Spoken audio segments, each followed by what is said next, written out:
இப்படி ஸ்டைலா பாத்தீங்கன்னா கால் மேல கால் போட்டுக்கிட்டு ஐயா பேசுறாரு. அதுல சொல்றாரு,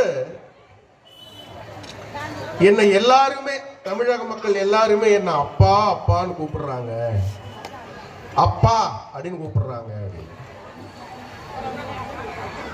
உங்களை அப்பான்னு கூப்பிடல, அப்பப்பா முடியலப்பா, உங்களால முடியவே முடியலப்பா, தமிழகம் உங்களால அதுல பாலாத்துக்கு போயிடுச்சப்பா அப்படின்னு சொல்லி பேசுறாங்க.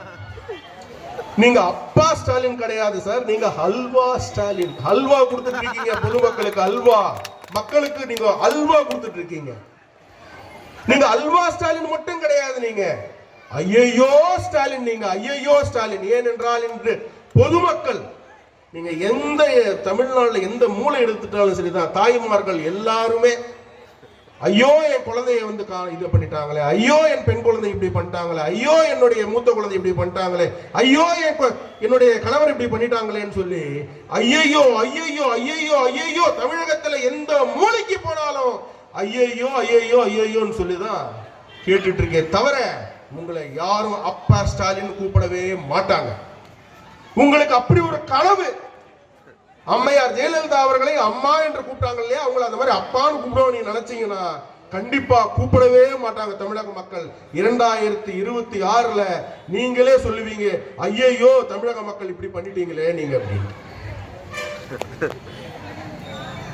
பட்ஜெட் ஐயா ஸ்டாலின் அவர்கள் காலையில சொல்றாங்க, எங்களுக்கு எந்த நிதியும் கொடுக்கறது இல்ல மத்திய அரசாங்கம், மோடி அரசாங்கம் எங்களை ஏமாத்திட்டாங்க, அம்மா நிர்மலா சீதாராமன் அவர்கள் எங்களை ஏமாத்திட்டாங்க, எங்களுக்கு எந்த நிதியும் கொடுக்கறது இல்ல.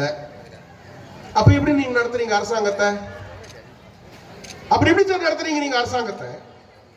எந்த நிதியும் கொடுக்கல அப்படின்னா சென்னையில மெட்ரோ ரயில் 2வது வாட்டி நீங்க போடணும்னு சொல்லி டெல்லியில பிரதமரை பார்க்கும் பொழுது 43,000 கோடி 43,000 கோடி உங்களுக்கு சிங்கிள் செக்ல கையெழுத்து போட்டு கொடுத்தாரு பிரதமர் நரேந்திர மோடி அவர்கள். அது எங்க போச்சு சார்? அந்த இது காசு, அந்த காசு எங்க போச்சு? நீங்க காங்கிரஸ் கவர்மெண்ட்ல நீங்க கூட்டணியில் இருக்கும் பொழுது உங்களுடைய அதிகபட்ச பட்ஜெட் 2013 நீங்க விட்டுட்டு போகும்போது 2014 உங்களுடைய அதிகபட்ச பட்ஜெட் எவ்வளவு தெரியுமா? 17 லட்சம் கோடி. அவ்வளவுதான் உங்களுடைய அதிக பட்ஜெட். இன்னைக்கு நம்மளுடைய பிரதமர்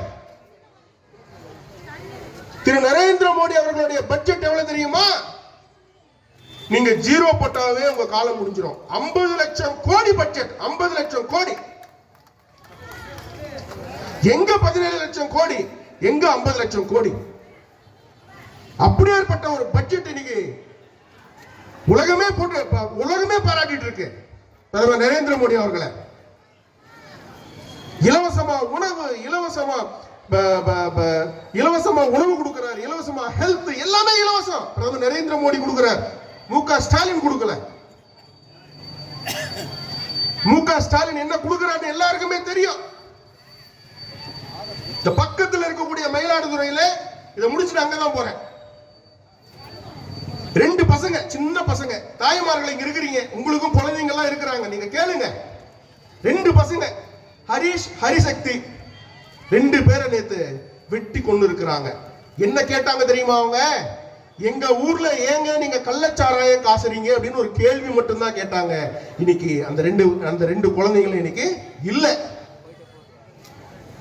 இதுதான் தமிழக அரசா? இதுதான் திராவிட மாடலா? இதுக்காக நீங்க ஆட்சி நடத்திட்டு இருக்கீங்களா? உங்க குழந்தைகள் மட்டும் சேஃபா இருக்கணும், செக்யூர்டா இருக்கணும், நல்ல ஜாலியா இருக்கணும். ஆனா எங்க குழந்தைகள் மட்டும் சாகணுமா? எங்க பார்த்தாலும் கள்ளச்சாராயம், எங்க பார்த்தாலும் கற்பழிப்பு. கள்ளச்சாராயம் காசுறவன் யாரு? திமுக காரன். பெண்களுக்கு அநீதி செய்யக்கூடியவன் யாரு? திமுக காரன். ஒரு போலீஸ் உயர் அதிகாரி, ஒரு அம்மா சொல்றாங்க, ஏடிஜிபி ஐபிஎஸ் பெரிய அதிகாரி, தமிழகத்திலே நம்பர் 3வது இடத்துல இருக்கக்கூடிய ஒரு அதிகாரி. அவங்க சொல்றாங்க, வெளிப்படையா சொல்றாங்க, ஏடிஜிபி அவங்க, என் உயிருக்கு பாதுகாப்பு இல்லை. இதுக்கு மேல நீங்க அரசாங்கத்தில் தொடரணுமான்னு கேட்கிறேன்.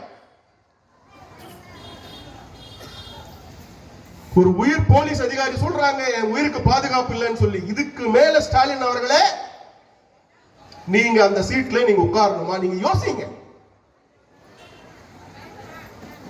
நீங்க வந்த புத்துல இருந்து என்னென்ன சொன்னீங்க? இன்னைக்கு ஒரு முக்கியமான இந்த பிரஸ் எல்லாம் இருந்தீங்கன்னா நோட் பண்ணிக்கங்க. மிக முக்கியமான ஒரு விஷயத்த சொல்ல போறேன். இந்த திமுகவினுடைய ஒரு ஸ்ட்ராட்டஜி, எலெக்ஷன் எப்படி வின் பண்றாங்க பாத்தீங்கன்னா, உரிமை தொகை 1000 ரூபாய், அததான் ஒரு முக்கியமா சொல்றாங்க. நாங்க 1000 ரூபாய் கொடுக்கிறோம், தகுதி வாய்ந்த தாய்மார்களுக்கு 1000 ரூபாய் கொடுக்கிறோம். இப்ப சொல்றேன், பாஜகவும் தயாராயிடுச்சு. நீ 1000 ரூபாய், நான் 2000, நீ 2000 நான் 4000 போட்டி போடுவோம். தாய்மார்களுக்கு நீ அதிகமா கொடுக்குறியா, நான் அதிகமா கொடுக்குறேன்னா 26ல நீ பார்க்க தான் போற. ஏன்னா நாங்க ஆல்ரெடி கொடுத்துட்டு இருக்கோம், மகாராஷ்டிராவில் கொடுத்துட்டு இருக்கோம், இப்போ டெல்லியில கொடுக்க போறோம், மத்திய பிரதேசல கொடுத்துட்டு இருக்கோம், தமிழ்நாட்டிலும் உங்களுக்கு கொடுக்க போறோம். யாராவது திமுக வந்து நீங்க 1000 ரூபாய் வாங்குறீங்கன்னு சொன்னீங்கன்னா நீங்க சொல்லுங்க உங்ககிட்ட, ஏய் பாஜக எங்களுக்கு உங்களை விட அதிகமா கொடுக்க போறாங்கடா அப்படின்னு. மு.க. ஸ்டாலின் வேணா சொன்னதை ஏமாத்துவாரே தவிர, பிரதமர் நரேந்திர மோடியோ எங்க தலைவர் திரு அண்ணாமலை அவர்களோ சொன்னதை சொன்னபடி செய்வார். இங்க எத்தனையோ இளம் பெண்கள் இருக்கிறீங்க, காலேஜ் போற ஸ்டூடெண்ட்ஸ் எல்லாம் கூட இருக்கிறீங்க. உங்க வயசு பொண்ணுக்கு அண்ணா யூனிவர்சிட்டியில எவ்வளவு பெரிய பிரச்சனை நடந்தது. அந்த பிரச்சனைக்கு ஏதாவது ஒரு அரசியல் தலைவராவது கண்டிச்சாங்களா? அந்த பொண்ணோட கூட நின்னாங்களா? வெறும் பாஜகவின் மாநில தலைவர் திரு அண்ணாமலை அவர்கள் மட்டும் சவுக்கை எடுத்து தன்னை வற்புறுத்திக்கிட்டு 48 நாள் விரதம் இருந்தார். அந்த குழந்தைக்காக, உங்க குழந்தைக்காக. அப்படியேற்பட்ட மனிதர் தான் தமிழ்நாட்டுக்கு, தமிழகத்துக்கு முதலமைச்சரா வரணுமே தவிர, இந்த டிராமா கோஷ்டியோ, இந்த திராவிட மாடல் கோஷ்டியோ, இந்த ஊரை கெடுக்கிறவங்களோ இவங்க இருக்கக்கூடாது.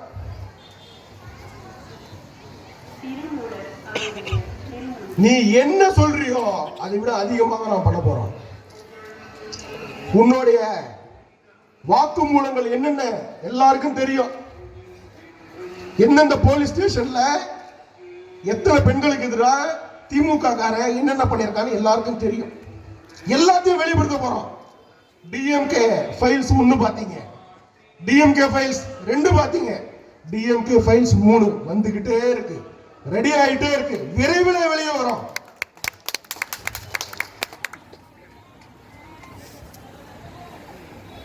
தமிழகத்துல பால், தயிர், நெய் இது போன்ற பொருட்கள் கூட கிடைக்கிறது கொஞ்சம் கஷ்டம்தான். ஆனா எதுலாம் ஈஸியா கிடைக்க சொல்லுங்க, சுலபமா என்னென்ன கிடைக்க சொல்லுங்க? கஞ்சா, சாராயம், போதை மருந்து, எங்க போனாலும். இதுக்கு பின்னாடி யார் இருக்கா பாத்தீங்கன்னா, யார் இருக்கா? திமுகவில் இருக்கக்கூடிய மிக முக்கிய புள்ளி ஜாஃபர் சாதிக். அந்த நபர் தான் பின்னாடி இருந்துகிட்டு அந்த ட்ரக் காற்றலை நடத்திட்டு இருக்காரு. இதுக்கு மேலேயும் மக்கள் பொறுத்துட்டு இருக்க மாட்டாங்க. நீங்க எல்லாம் புரிஞ்சுக்க வேண்டிய ஒரு விஷயம், 2026ல நீங்க ஒரு முறை தாமரைக்கு நீங்க வாக்களித்தீர்கள் என்றால் நீங்க வாழ்க்கை முழுக்க நிம்மதியாக ஜம்முன்ட்டு ஜாலியா இருக்கலாம். உங்க குழந்தைங்களுக்கு படிப்பு, உங்க குழந்தைங்களுக்கு வேலை, உங்களுக்கு இருக்கிறதுக்கு நல்ல இடம், சாப்பிடுறதுக்கு நல்ல சாப்பாடு, அனைத்தையும் பிஜேபி பார்த்துக்கும். பாஜக தலைவர் திரு அண்ணாமலை அவர்கள் பார்த்துப்பாங்க. நீங்க நிம்மதியா இருக்கலாம்.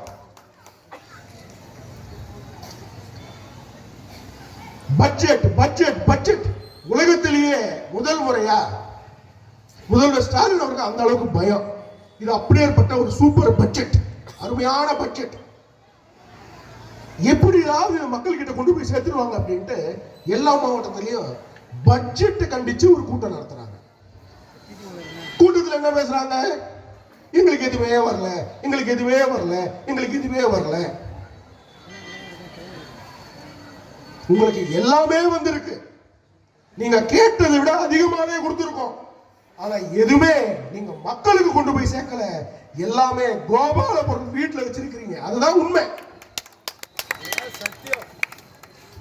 எனக்கு தெரியும் 9 மணி ஆயிடுச்சு.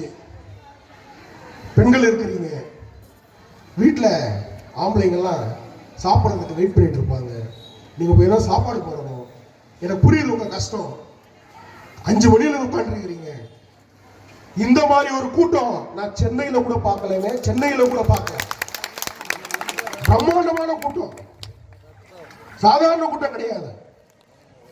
உறுதியா சொல்றேன், இந்த தொகுதியில எம்எல்ஏ பாஜகவின் எம்எல்ஏவா தான் இருப்பேன் நான் சொல்றேன்.